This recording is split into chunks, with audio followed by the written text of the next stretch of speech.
Are you all ready to join me today in our trip to outer space? Come along quietly or not. I will talk to you of art. For there is nothing else. Some artist baked a hook. Yes. Let you bite upon it. Classy. And now, without further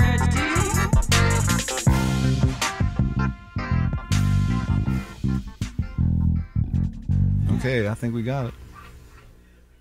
Hello, folks, and welcome to another episode of the Planet Shivers podcast. I am Albert Shivers, and this is episode 51. You believe it? I don't even believe it. But on this episode, there is a very special guest. I've been talking to her for a while to get her on the show. Heidi Hooper has joined us. She is a visual artist who works with dryer lint mostly, but there's more to her than just dryer lint. We're going to get into all of it in our conversation with video later on. But before I get to that, being that this is episode 51, I want to run through some of the older episodes for newer listeners or people who might want to jump back and listen to episodes again. I just want to rattle off some episodes to you. I made a spiffy little list because a man's got to have a plan. First of all, Episode 1, artist Abby Brayman. This was the first episode. Isaac and I were doing the recording. I only knew what I was doing from looking at other podcasts. You know, I had just jumped into this. And for a first episode, I think it went extremely well. Abby is a great artist. And I'm hoping to have her back on the show soon, hopefully, because I really enjoyed talking to her, and it was a lot of fun. The episode went all over the place. It was great. Also, episode 6, another visual artist, Doug Gilbert. We went over to Doug Gilbert's studio to record that episode, got to see his work, and I'm going to tell you about Doug Gilbert for a second. One thing to know about me is that I am not a fan of abstract art. Not at all. I'm not a fan. It's been boring to me. I don't get it. I didn't want to get it. And when I seen Doug Gilbert's work, he is an abstract artist, works in a bunch of different mediums. It didn't bother me. It was the first time abstract art didn't bug me. And that's saying a lot about Doug's work, okay? On top of that, he's a great guy with an amazing story to tell. As a lot of the people on this show are just, you know, everybody's got a story, and that's part of the show is to just get it, to just not only hear it and share it, but to chronicle it, to log it away. You know, these conversations will exist for a long time, whether it's on my computer or cyberspace, wherever it may be. I'm chronicling all these stories because we're all humans and we all got stories. All right, moving on. Episode 12, Miss Knockout. Miss Knockout is a rapper from Queens. Her and I worked on a couple of musical things together, and it's a shorty episode, but it's a good one packed with fun information. You hear about how she got into music, who she worked with, working over the radio, and the ins and outs of being an independent rap artist, which is all very interesting. And things like if you're not in that world, you don't know. So you listen to it, you'll learn something. Moving on, episodes 16 and 33. Both of these have my friend Ella Steinbeck on them. Now, Ella is an actress and stand-up comedian.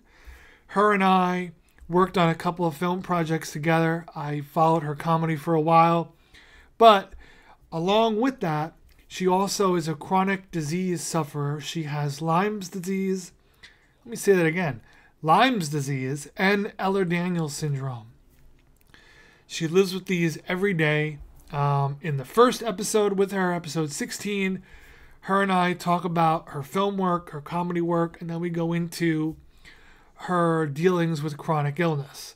On the second episode with Ella, episode 33, her and I talk about living with chronic illness in the middle of New York City during Corona. So that also was a great, interesting interview from her perspective, because now most of us, if we get it, it's a problem, but it may not spell ruin. We all know older people, keep them at home, lock grandma in the closet, don't let her go to Woolworths. But there are also a lot of people out there with sicknesses and diseases who forget Corona. They have to worry about these things every day. And we have one thing we talk about on that episode is how the average person who doesn't have health problems is feeling a little bit of the day-to-day life of a person with chronic illness, and always having to keep that in mind, keep another thing in mind. Great episodes with Ella. Moving on to the guest who's been on the podcast the most so far. I counted before I recorded this. This guest is on episode 15, 17, 27, and 48 with more to come, Don Wilson. Now, Don Wilson is an amazing visual artist who's done art or taught art his whole life. He has hitchhiked across the country almost 20 times, and has a lot of stories to tell, both about art and not about art. And on top of that, he is also the grandfather of my buddy and my sound guy, Isaac. Very talented family. And, every conversation with Don was great. And he's one of my favorite recurring characters on this planet. So go check out Don Wilson's episodes. Again, 15, 17, 27, and 48. And there's another one coming up. So keep an eye out for that. If you want more Don, you got it. Keeping on Don, we got Don Stetner. He is episode 24. And he is another visual artist who mainly works in inks, but he also does paintings. He ranges from abstract to surreal to realism to cartoons to books. He's done a lot of different things. His life's work has been art, and he too has a lot of amazing stories to tell on his episode. Moving on to episode 29, another amazing story. Michelle Starr worked most of her life as a librarian at East Stroudsburg University, but she always had a bit of an acting bug. And she tells us how she retired from a librarian and pursued acting and is doing fantastic. I worked with Michelle in some of my little movies that I've made in the past, and she has since worked alongside big stars in extra parts, in featured extra roles, all sorts of things. And her story is amazing, and it backs up something that I have always felt, is that it's never too late for anything, right? Listen to old Pete Hornberger, it's never too late for now, right? So that's another great episode. That is episode 29. Moving on to episode 35, Susan Silver.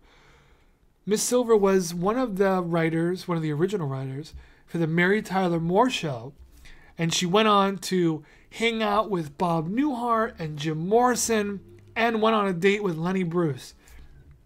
Susan is another person with an amazing life story, and it's also chronicled in the book Hot Pants in Hollywood. You can pick it up where all the books are.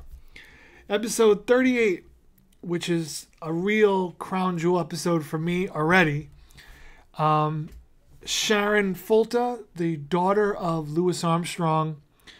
I'm not going to get too deep into the how on that one, but it was a fantastic interview with video coming out soon. There was a big audio problem with the video, but it is coming out. And I should say, episode 33 is video of our conversation. Not every episode has video with the person, but episode 33 does, as does episode 35 with Susan Silver. Last but not least, I want to shout out to my buddy Mike. He's been on episode 30 and a bunch more. Check out those episodes. I'd steer you to episode 30 first. That's a very fun one. As well as episode 49, which is one of the more recent episodes with myself, Isaac, and our buddy Stefan sit down, and we cover lots of ground. So with that, I've chewed your ear enough. Let's get to my conversation with Heidi Hooper. And don't forget, you can find out more of what I'm up to, art and everything else, on Instagram at Albert Shivers. I also hope everybody had a good holiday and hope you made the best out of it. That's all we could do at this point. I spent the holiday with a couple of close friends, and I had a beautiful time. I really did. You know, it's not normal, and like I said, we're making the best of it. But, you know, I was exactly where I needed to be this year. It's the weird holidays that you look back on, you know, the ones that you had to make do. Those are the ones that you'll look back on and appreciate in the end. You know, I once went out to dinner with my mother on Thanksgiving. It was weird and different, but you know what? Like, I look back on it and it's a great memory. So I hope you had a good holiday, and I wish everybody the best right here to your eyes. Everybody the best for 2021. Let's get to this podcast already. Jeez.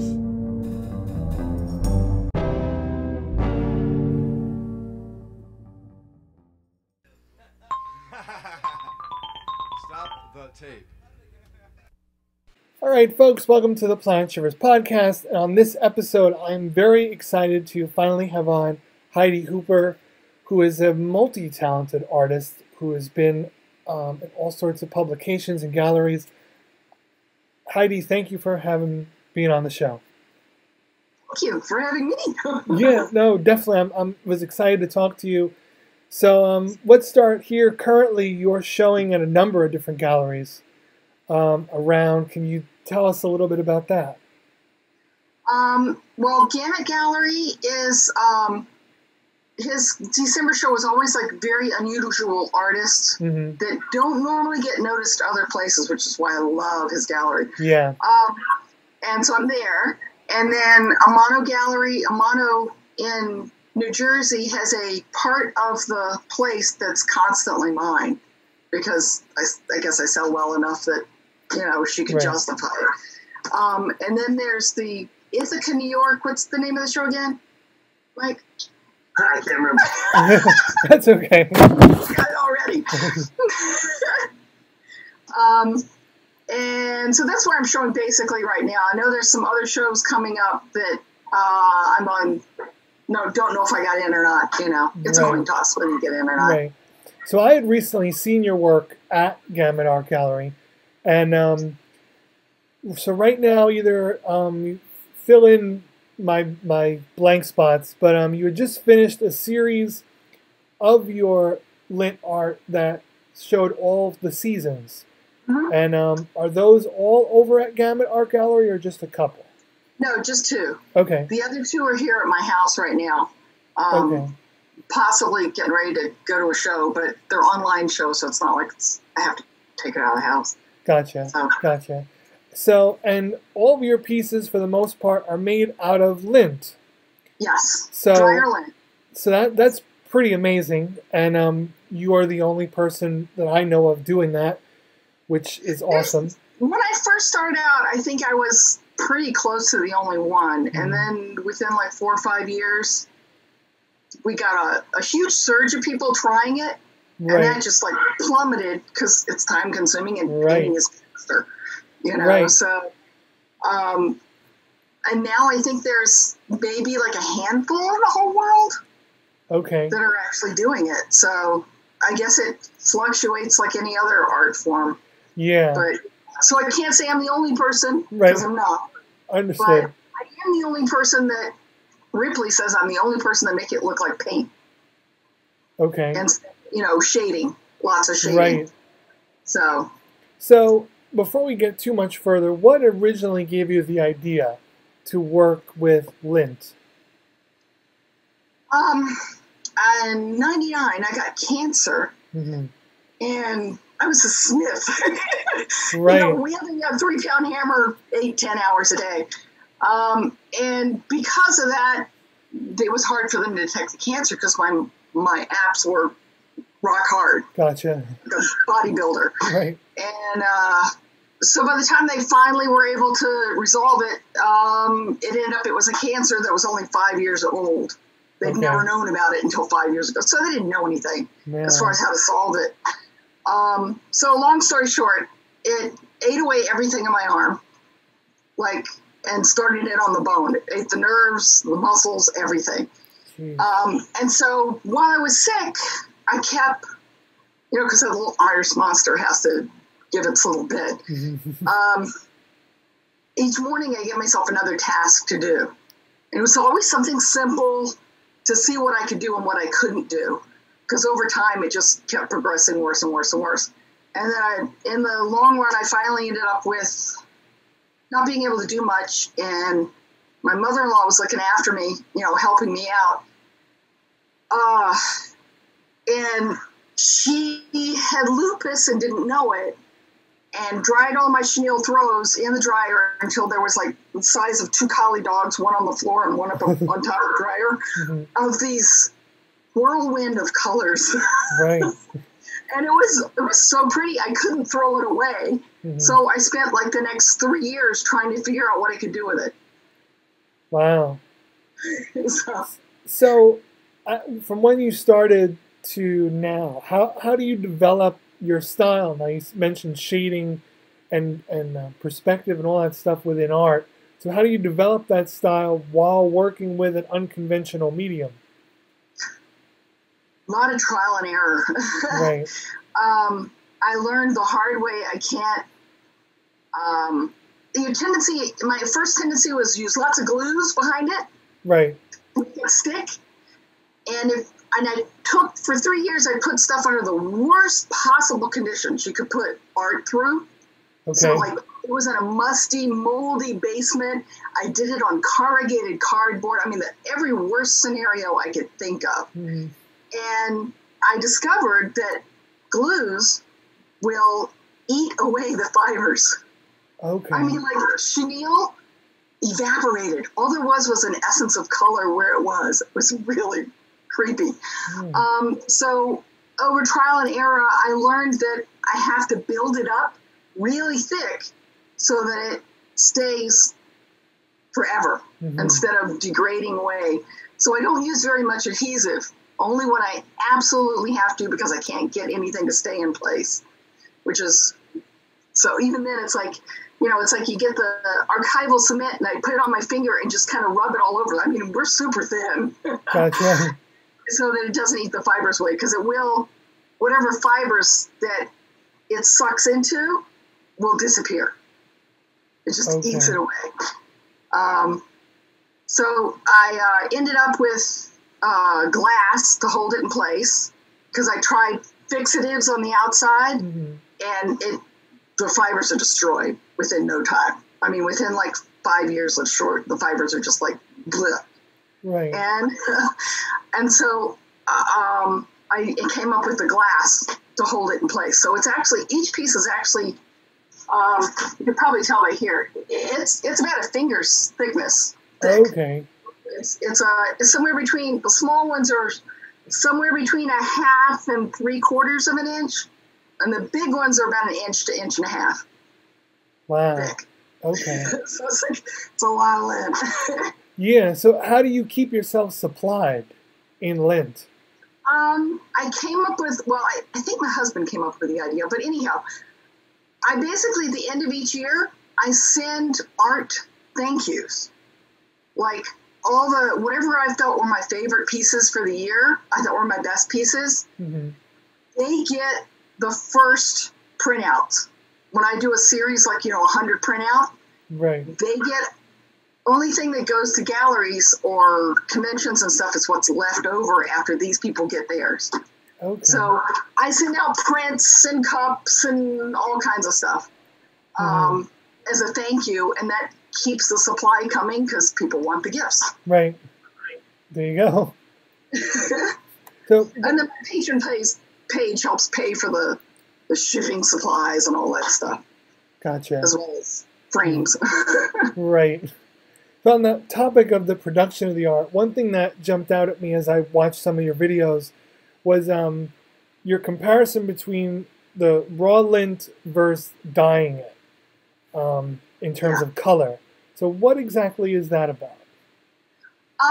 In my test drives that I did in the worst scenarios, every single time, even when I put stuff under good conditions, but with just a slight humidity problem,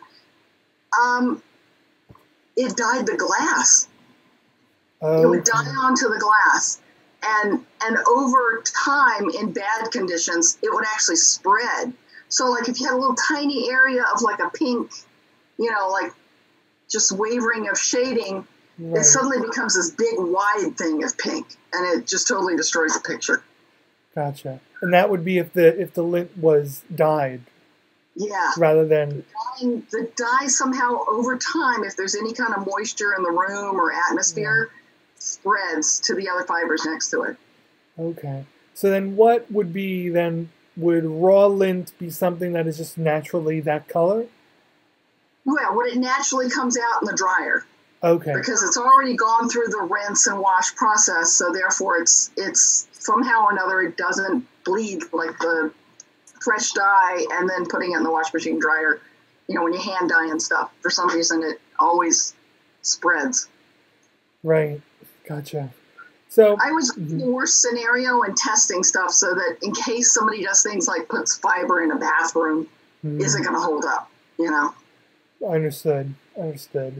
So from beginning to end, you begin by sketching these pieces out and then laying the link.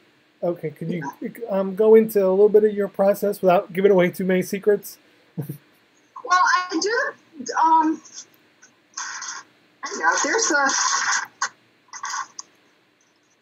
There's the sketch. Okay. It's easy enough. It's a little highlighted here. The room's got a little too bright light. I can see it well. But I don't do as much detail as you would do for a normal sketch if you were handing somebody a sketch, because it's going to be covered in lint. Right. I do take on when somebody gives me a commission, though, I do give them, I probably shouldn't say this, but I do give them the surprise if they get the original sketch as well. Okay. Nice. I actually take, like, here's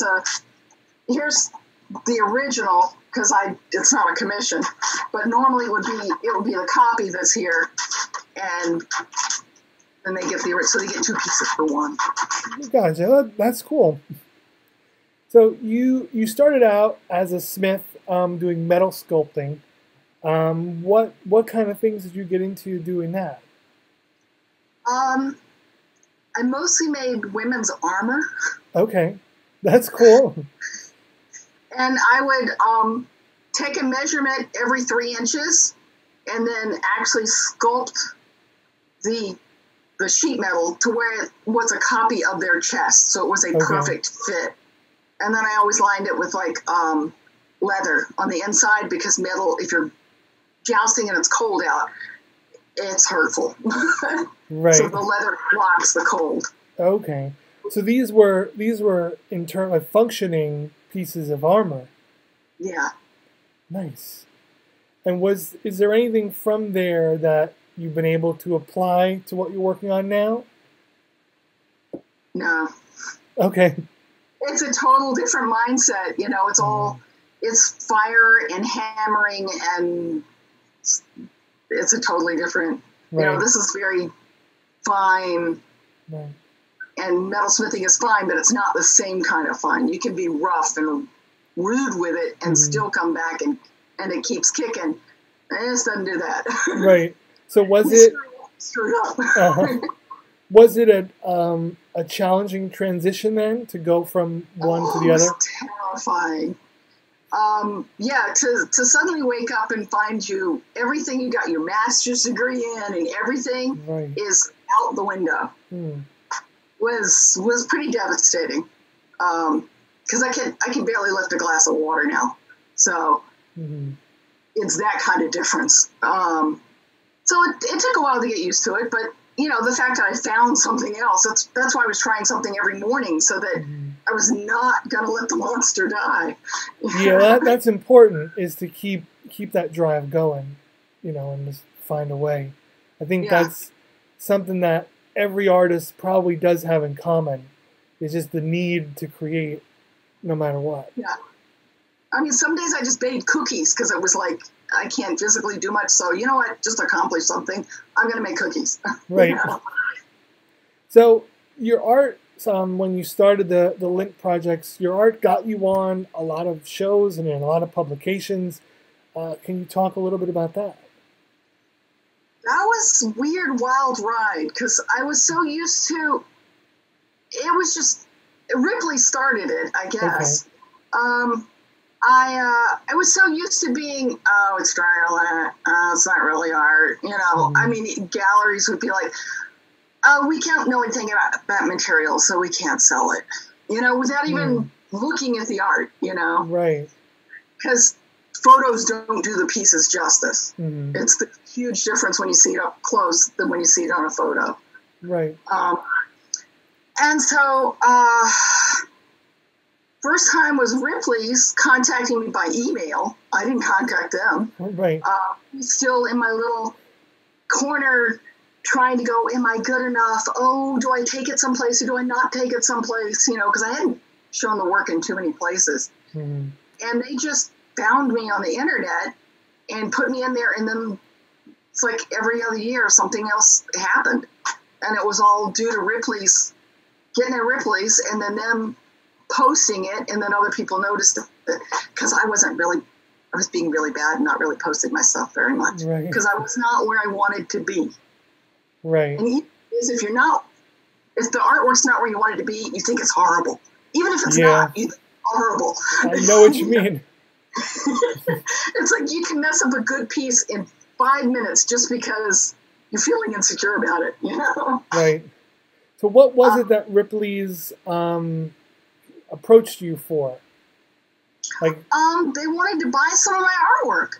I thought it was a joke. I had my husband handle it because I'm like, Mike, this has got to be a scam. Right. You know, some place as big as Ripley's isn't going to want my crap, you know? Because that's how I felt at the time. I felt the work was kind of crappy. Right. And admittedly, a lot of it was. Because I was learning at the time, you know. When I first started out, I had, I don't know, maybe 10, 20 boxes of colors. That's it. The reason the work is good now is because I have about 1,000 boxes of dryer lint. Oh, wow, okay. So that's a lot more of a color span to pick from when you got that many boxes of colors. And you were also... It was very monotone. Gotcha. And you were also featured on some TV shows and things. Yeah, that was another one of those, Mike, is this a scam? I did, that was like some weird dream that happened, because I still feels weird that it happened. But they flew me out they bought work, they flew me out to California, they put me up in a hotel and everything, and then I was on TV, and it was like, I was scared stiffless. Wow.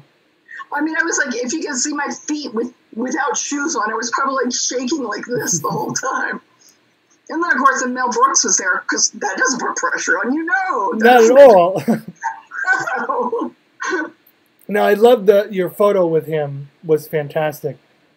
I wear makeup so little that, because I'm one of those people that's allergic to makeup, so I don't wear it very often, because you can already see I'm starting to turn a little red here. I kissed him I said, okay, I know this sounds creepy, but ever since I was younger, I wanted to just give you a hug and maybe a kiss on the cheek. And he goes, well, honey, I'm right here. And I went, oh my God. So I kissed him on the cheek, totally forgot I had lipstick. He spent the rest of the show with lipstick. Oh. If you watch the show and you watch him walking around, he's got lipstick on this cheek. That's funny. I was like, oh my God, I'm so sorry to put lipstick on your cheek. And he goes, I'll wear it with honor. And I was like, oh my God. That's awesome. So yeah, it was wild and cool. I'm like, oh my God, I guess I'm a real artist now, was basically how I was feeling. It was like, oh God, Mel Brooks thinks I'm a real artist. I guess I'm a real artist now. You know, because you're still in that little doubtful, I'm not where I want to be yet. Right. And did you notice, was there like a big influx of people interested in your work after these things? I really thought there would be. but no. Oh. Absolutely not. I know. I really thought, I was like, oh my God, I'm going to get so much business. I'm going to sell so, no. Yeah. Zip. That's the way art goes sometimes. I know. So that's what I say. It was like a wild ride. It was all this pump, pump, pump, pump, pump, and then nothing happens. Right. Beyond the show. Right. So, what are you working on now? Now I'm doing, basically the series started with, I took, in the end of each year and the beginning of each year, I work on my list of weaknesses. Throughout the year, I will make notes as to where I think I'm weak and I need to strengthen my craft. And so this year I worked on portraits because I felt I wasn't quite getting things quite right. So I was doing, and I went, well, if I'm going to do portraits, and I just kind of have to have cats in there if you got a portrait. You know, you got a person, you got to have a cat. I'm a big cat person. And so I went, well, that's too much space, so I'm going to do big pieces. Since COVID has us not leaving home, I might as well, big pieces are going to take longer because the big pieces take like 2 months to do. Oh, wow. So Okay. so I started the seasons to practice faces and body posture. So it's been, as a smith, you don't have to do figure drawing as much. So I got kind of lazy. And it showed. So I was working on the weaknesses. So now I'm doing still the same process, but I'm working on cards. And basically what I'm working up to is doing tarot cards. Oh, awesome. So I'm working out. That's why some of the composition seems like it's good but odd. But that's because I'm working on, okay, so what happens if I do this? What happens if I do this before I get to the big stuff? Right. Yeah, I'll be doing some more big pieces. Nice. So are you intending on doing a tarot deck? I mean, that's a big... I want to see how it goes, because if I'm not enjoying it, I'm not going to keep doing it. Right. Gotcha. But theoretically, I think I could keep doing it for a while. Okay. So you sort of almost answered my next question, but I've been talking to a lot of artists on here, and I think that Corona has been a little bit of a double-edged sword for artists, because we're stuck at home, but we kind of want to be stuck at home and have time to do what we want to do. So how have you, in terms of your art, made the best out of the situation? I figured I don't have to, when I start a long piece, it's hard to take breaks. It's like, if you got a convention you got to go to, then you come back and you're in a different mindset and it's harder to get back into the piece. Right. It's been, I have to say, it's kind of been awesome to be on a roll. Right, yeah. I have never been able to be on a roll before. I've always had to nope, got to stop, got to do this. Because when you pack for a show, it takes like 2 weeks to pack for a show. Okay. I got all the boxes and the paperwork and all that other jazz. So it's nice not having to do that every few weeks. Right. I get like 3 weeks or 2 weeks on a piece and then suddenly got a break for 2 weeks. And it makes it very choppy. So it's been really nice to be on a roll. Right. I know a lot of artists have been having a lot of trouble with dry spells and stuff, but I'm unfortunately not. Right. No, I know. I understand what you mean. Have you felt that, given the situation, it's affected your work in terms of what you're doing, or are you on track with your plans? It's actually helped me keep on track with my plans. Okay. I know that sounds kind of creepy, but yeah, the fact that I don't have the other distractions, I'm spending the extra time on the details that I might not have spent. I might have gone, it's good enough, let it go. Right. Because there's especially the small ones, because there's like a certain point where it's like, this will easily sell to somebody. I'm not going to go to spend another 5 hours on it, because I'm not going to make up that much in money, because they're all like a set price, so to speak. Right. So then I have to admit, on the smaller ones, sometimes I cheat, and it's been really nice to not cheat. And it's made me realize cheating is bad. And I should never do that. I'm better off with less pieces than cheating because they're just not up to quality. And you just want to rip them apart when you're done. So, Right. and I have a horrible habit of doing that. If I really dislike how a piece turned out, I will literally rip it off the foam core and recycle all the lint. Spend days just recycling all the lint because it's like, no, this is horrible. I'm not putting this out there. Gotcha. Now, I've been in that situation, too, of just, nope, and that's it. Yeah. Just move on. It's like the only way you can get it out of your mind to not want to go back and work on it is just take it apart. Yeah. And there is, I've run into fixing it until it's more broken. Yeah. That's what I found I was starting to do. And I was like, no. And so that's why I started getting lazy because I found I was doing that. And I went, no, let's rejudge this whole thing and see what we're doing wrong. Because it was like the end was not getting me where I wanted to go when I was being lazy. Gotcha. So, wrapping up real quick, where can people find your work now? Physically walking in and seeing it would be Gamut Gallery in Stroudsburg and a Mono Gallery in New Jersey. Okay. And online, can people check out? You have a website, right? Oh, God, yeah. Okay. I got demos and videos and all that stuff on my webpage, yeah. All kinds of stuff. Cool. Oh, yeah, HeidiHooper.com is the webpage. Okay, great. Well, Heidi, yeah, we're at the end of our time, but I really want to thank you for giving your time to the show. Okay. I really appreciate you coming on. And, yeah, I hope that, you can continue to be productive during this weird time that we're in right now. Yeah. It's going to get better. It's just going to be a while. I'm one of those people with 2 blood diseases, so I can't leave the house. Oh, okay, yeah. Safe with art. It's the best. Yeah, best so bet. I'm engrossing in my art, and it's been great. I totally redid the whole studio so that, Okay. it was more accessible. So, yeah, I've actually been doing pretty good. No, there's nothing wrong with that. I mean, I've finally having the time to sit down and do work. I've been more productive too, and you do almost feel a little guilty about it because you're enjoying this time, and it's like, should I be enjoying this? I don't know. So it's like, oh, I'm enjoying being a hermit. Is this healthy? Right. No, I know exactly what you mean. But yes, thank you again so much for doing the show. I was excited to have you on. Guess what? Anytime, hon. Okay. Take care. Have a good rest of the weekend. All right, you too. Bye-bye. Bye-bye. Thank you for listening to this episode of the Planet Shivers podcast. You can find this episode and 50 more on all major podcast platforms and YouTube with video. I want to thank Heidi Hooper for being on the podcast.